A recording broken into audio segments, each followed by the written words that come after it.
చెప్పండి సార్. ఎక్కడున్నావు మధు? మీటింగ్కి టైం అవుతోంది. వస్తున్నాను సార్.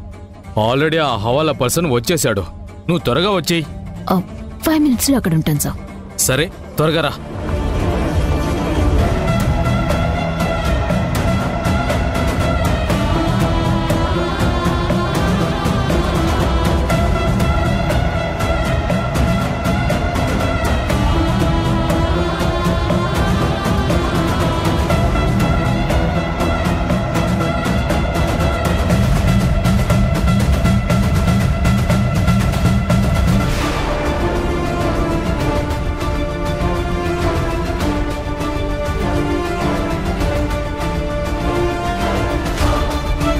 మీరిప్పటికీ నా మాట నమ్మకపోతే ఇవాళే మా సార్కి మీ వదినకి హవాలా పర్సన్తో మీటింగ్ జరగబోతోంది.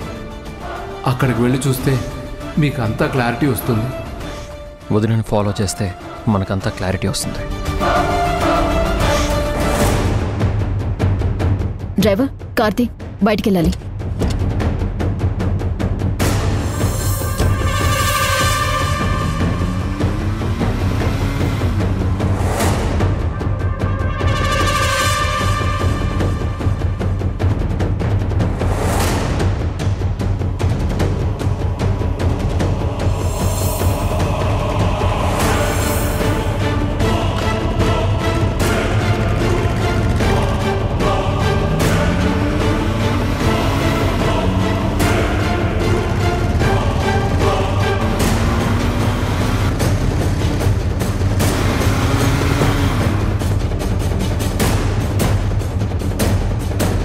ఎక్కడ సార్?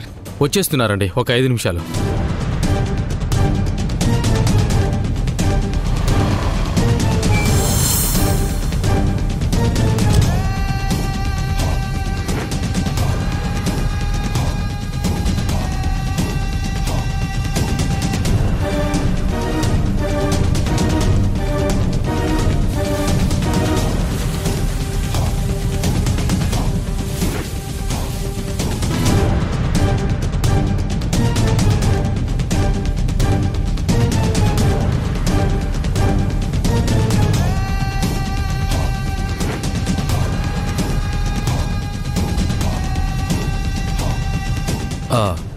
కూర్చో మధు, కూర్చో.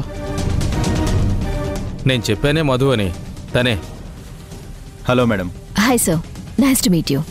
बैठिए जी, बैठिए. Thank you.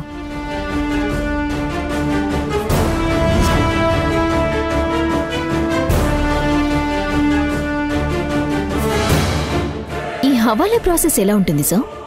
హవాలా అంటే మీరు అనుకున్నంత ఈజీ కాదు మేడం జీ. వినడానికి ఇంత సింపుల్గా ఉన్నా ప్రాక్టికల్గా వచ్చేసరికి చాలా ప్రాబ్లమ్స్ ఫేస్ చేయాల్సి ఉంటుంది. అంత రిస్క్ ఉంటుందా దీంట్లో? ఒక్కోసారి ప్రాణాలు పోయే అవకాశం కూడా ఉంటుంది.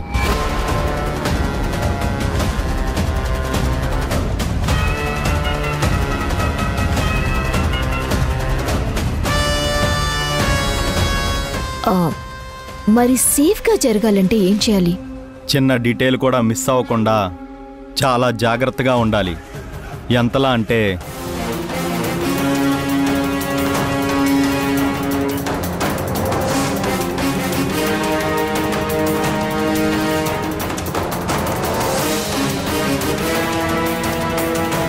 అర్థమైంది కదా? బాగా అర్థమైందండి. మీరు చెప్పినట్టే ఏ మిస్టేక్ జరగకుండా చూసుకుంటాం. ఇంతకీ ఈ డీల్ చేయడానికి ఎవరు వస్తున్నారు? నేనొస్తాను. మీరాగండి.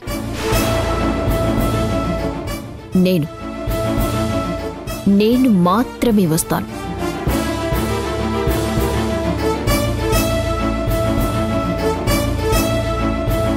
చెప్పింది జాగ్రత్తగా గుర్తుపెట్టుకోండి మ్యామ్ సాబ్. మీరు మనీ తీసుకెళ్ళాక వాళ్ళు నీకు హాఫ్ నోట్ ఇస్తారు. ఆ హాఫ్ నోట్తో పాటు మీ ఫోటో ఒకటి తీసుకుంటారు. అదే వాళ్ళకి ఐడెంటిటీ ప్రూఫ్. వాళ్ళు ఎవరు ప్రూఫ్స్ తీసుకుంటారో వాళ్ళే మళ్ళీ అదే హాఫ్ నోట్ పట్టుకుని వెళ్తేనే ఆ డబ్బు మీకు తిరిగి వస్తుంది జీ. మీరు మీ డీటెయిల్స్ మాత్రమే కాదు, ఆ హాఫ్ నోట్ కూడా మీతోనే ఉండాలి. ఇవన్నీ మ్యాచ్ అయ్యాకే మనీ మీకు హ్యాండ్ ఓవర్ అవుతుంది. ఏ చిన్న తేడా వచ్చినా అక్కడే చంపి పాతేస్తారు. వాళ్ళు చాలా డేంజర్ పర్సన్స్. ఓకే,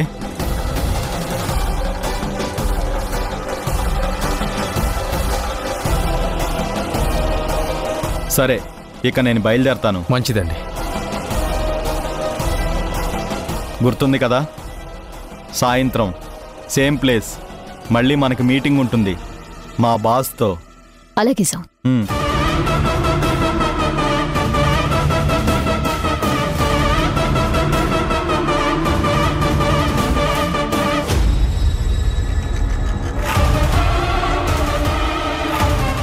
చాలా థ్యాంక్స్. మీరు చేయబట్టే ఈ డీల్ సెట్ అయింది. అంతా నువ్వు అనుకున్నట్టే జరుగుతోంది కదా. జరుగుతుంది.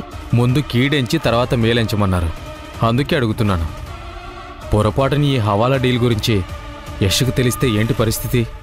ఇంకా యష్కెందుకు సార్, మనం భయపడ్డాం. మనకి అగేనిస్ట్ గా ఉన్న ఆ ఎవిడెన్స్ ప్రూఫ్, ఆ స్వాతి ఫోన్ ఇప్పుడు సింధు దగ్గర లేదు. ప్రాజెక్ట్ ద్వారా జనాల దగ్గర వసూలు చేసిన డబ్బంతా మన దగ్గరే ఉంది. కొన్ని రోజుల్లో ప్రాజెక్ట్ ఎలాగూ బోగస్ అని బయటపడిపోతుంది. అన్ని డాక్యుమెంట్స్లో యష్ని మెయిన్గా చూపించి నేను బ్యాక్గ్రౌండ్లో ఉండి ఈ వ్యవహారమంతా నడిపించాను. సో అప్పుడు ఖచ్చితంగా అన్నింటికీ యషే జవాబుదారీ అవుతాడు.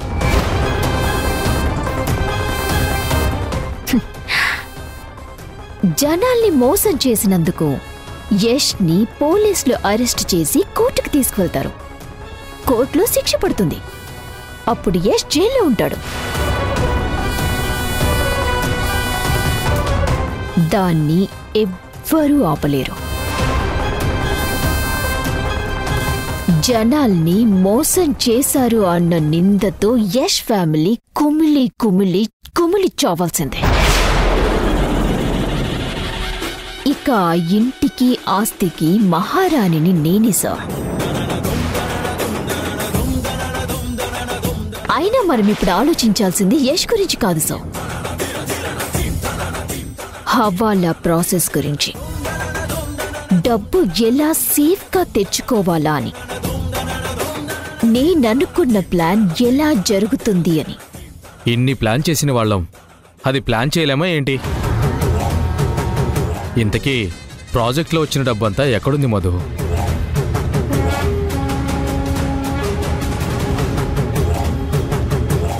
ఉండాల్సిన చోటే. డబ్బంతా సేఫ్గా ఉంది. జాగ్రత్తగా నేనే దాచాను. మనం ఏం చేసినా ప్రాపర్ ప్లాన్తోనే చెయ్యాలి. ఏం చేయాలంటే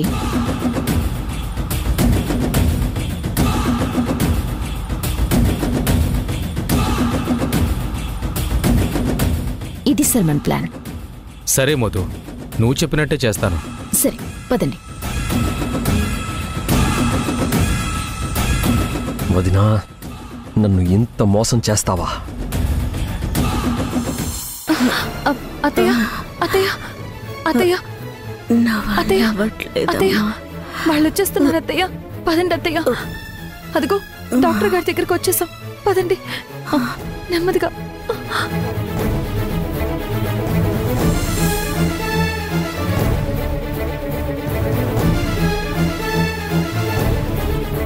ఏమండి కాఫీ?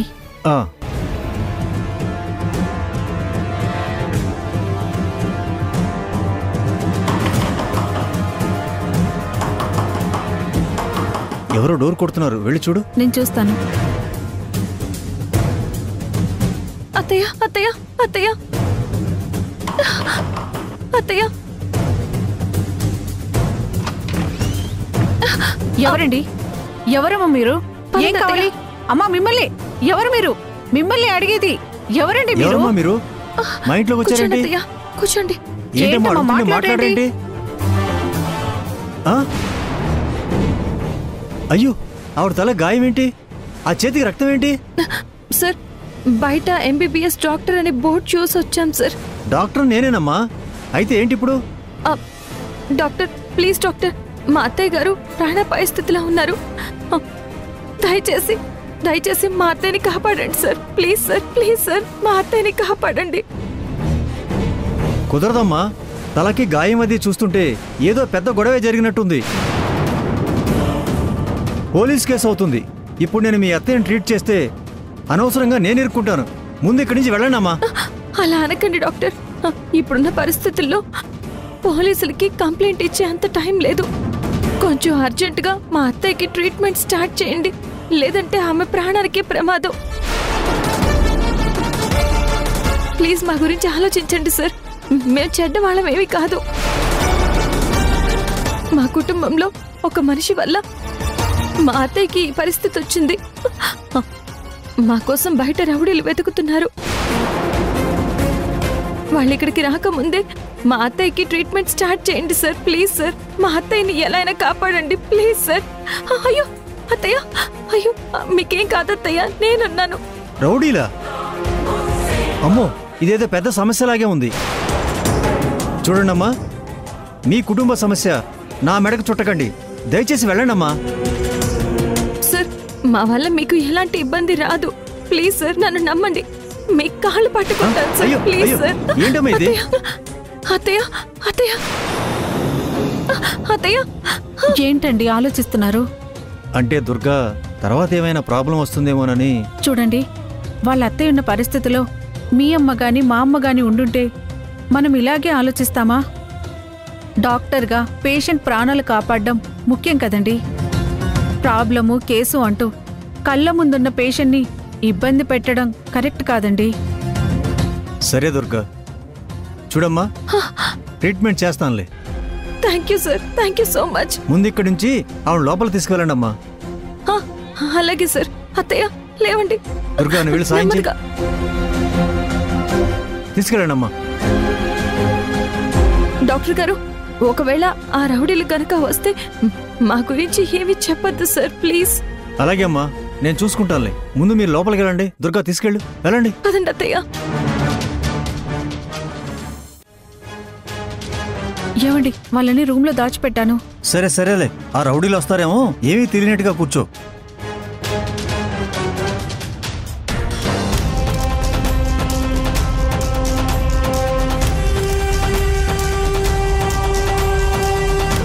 రేయ్, ఇదేదో ఎంబీబీఎస్ డాక్టర్లా ఉందిరా.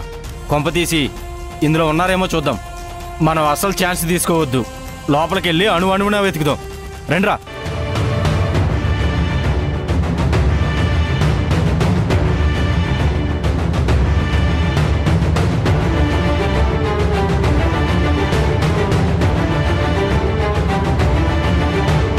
రేయ్, ఇల్లంతా వెతకండి రా.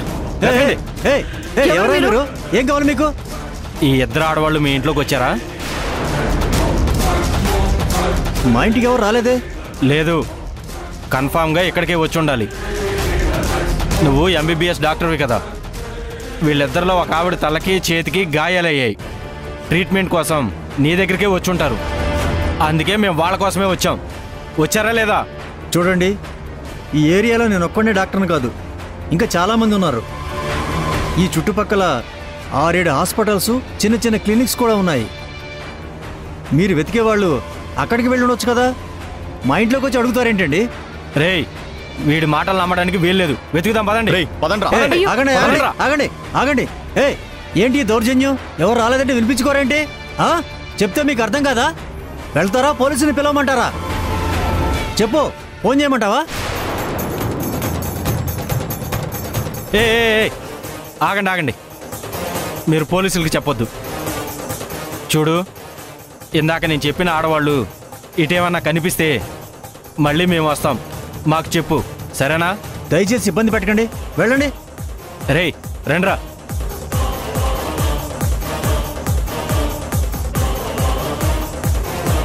చా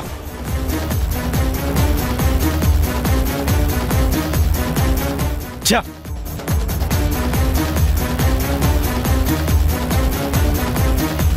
రేయ్, వాళ్ళు ఇంట్లో లేరంటే ఈ చుట్టుపక్కల ఉన్న క్లినిక్స్, హాస్పిటల్స్ అన్నీ వెతుకుదాం. ఎక్కడో ఒక చోట దొరుకుతారు. రండ్రా, రండి. దుర్గా నువ్వు వెళ్ళి ముందా తలుపేసిరా.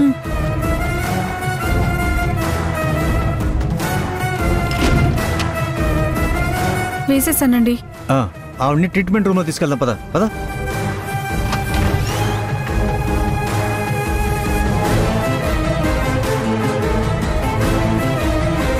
రండమ్మా, వాళ్ళు వెళ్ళిపోయారు. మీ అత్తయ్య గారు ట్రీట్మెంట్ చేద్దాం. దుర్గా పట్టుకో.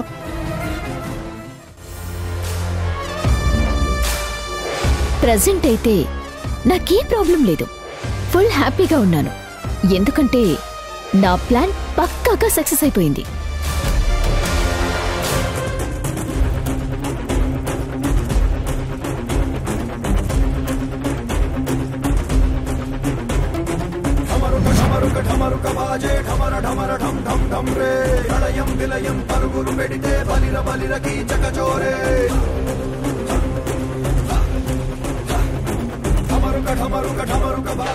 జనాల్ని మోసం చేశారు అన్న నిందతో యష్ ఫ్యామిలీ కుమిలి కుమిలి కుమిలి చావాల్సిందే.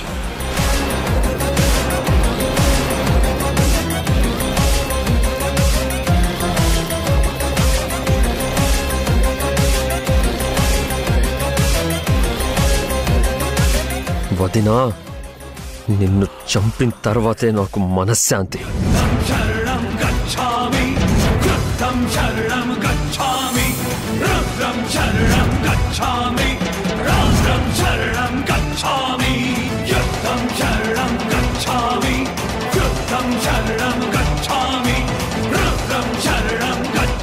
యష్, ఈ ఆవేశమే వద్దు. మీ వదిన ఎంత తెలివిగా అయితే మనల్ని నమ్మించి దొంగ దెబ్బ తీసిందో, అదేవిధంగా నువ్వు తెలివిగా ఆలోచించి ప్లాన్ చెయ్యేష్. ఇప్పుడు మీ వదిన ప్రాణం తీయడం మనకి ముఖ్యం కాదు. నిన్ను నమ్మి డబ్బు కట్టిన జనాలకి నువ్వు న్యాయం జరిగేలా చూడాలి. అది ఎంతో ముఖ్యం. మోసాన్ని మోసంతోనే ఓడించు, అంతేకాని ఆవేశపడకు.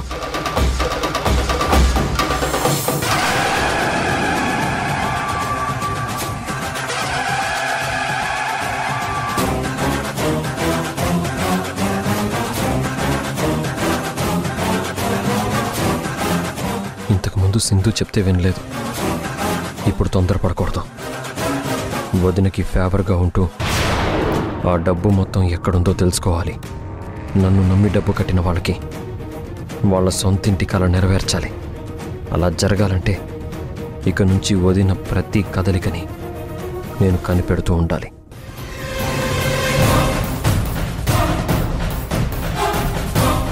ఓకే, ఉంటాను.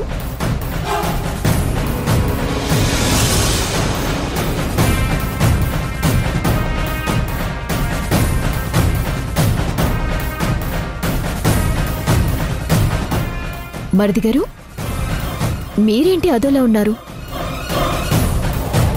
అలా సౌండ్ లేకుండా నిలబడిపోయారు, ఏమైంది? నువ్వు చెప్పింది నిజమే వదిన. మన ప్రాజెక్ట్ ఆపాలని సింధు ఏదో ప్లాన్ చేస్తుంది.